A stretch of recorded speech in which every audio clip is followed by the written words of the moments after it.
Kevin, my husband, he was actually on his way to Versailles for a chiropractor appointment, and he was listening to the local radio station, WTGR, and he had heard them say, there's an accident at Conover in 121, black car, juvenile. And that's why he had texted me and said, where's Brooke?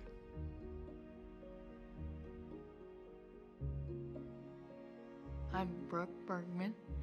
I'm 17 years old, and I go to Versailles High School. I'll be a senior this year. Well, I do basketball and softball. I'm like a guard for basketball, and I'm the pitcher or the outfielder for softball. I was on my way home from school, and I was at the intersection, and then I don't know, after that, I don't know.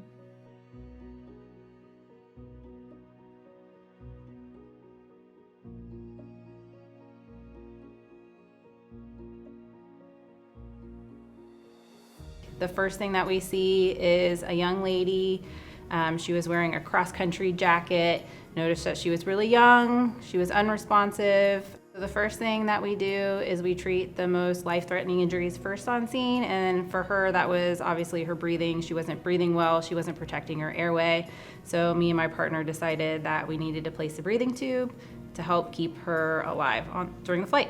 In this particular instance, it did really kind of touch home because I did have a young driver that's a teen, and it caught my attention, and I wanted to do the best that I could for her.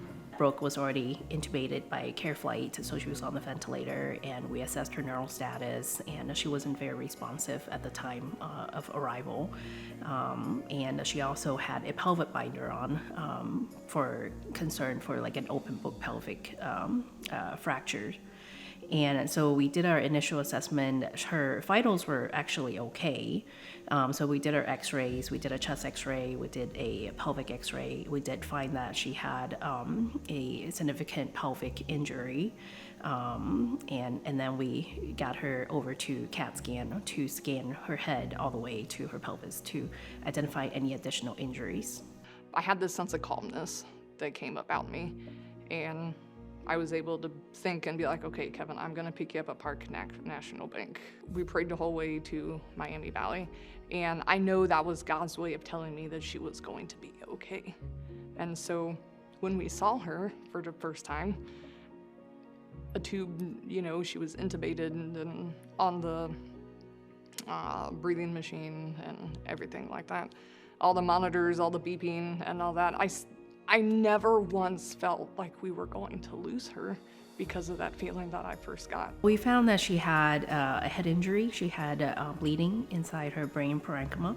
A lot of it is time. A lot of head injury don't actually require any surgical intervention, and it just requires time for the patient to recover.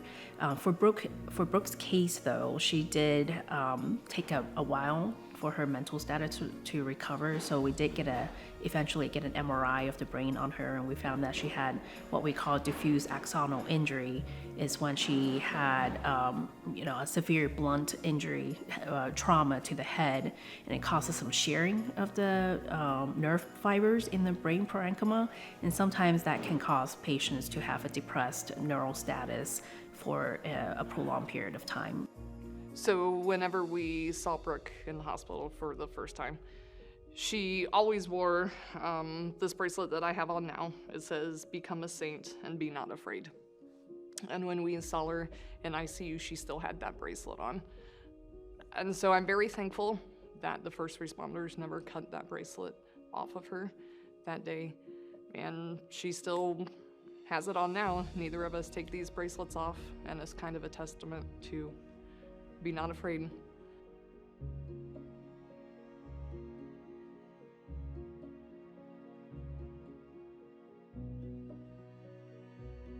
The very last day that she was in ICU, one of her eyes had opened first, and then a physical therapist, he had come in and, positioned her and helped her sit on the edge of the bed. And at that point, then, somebody would have to, hold her head because she didn't have that strength. But both of her eyes opened, and we were able to give her a hug. and that was the best hug I've ever got.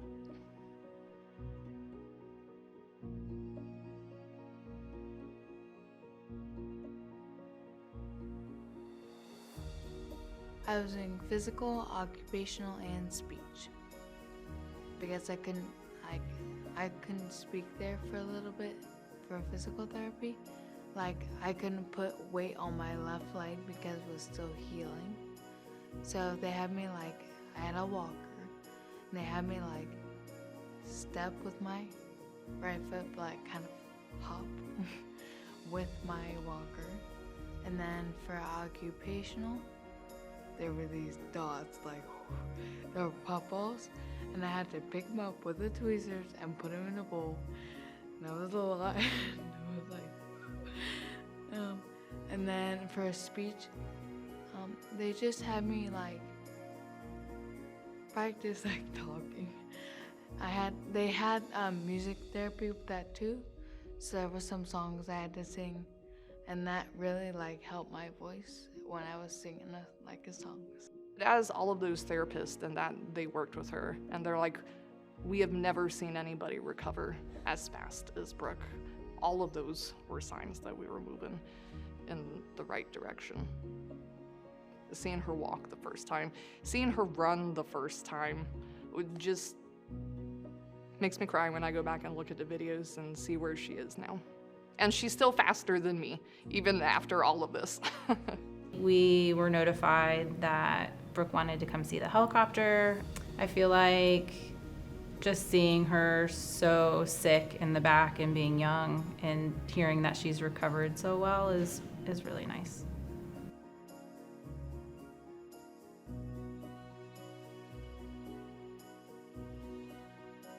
Well, I'd just like to say thank you, obviously, because like, thank you for watching over me, like putting me back together. Thank you for just like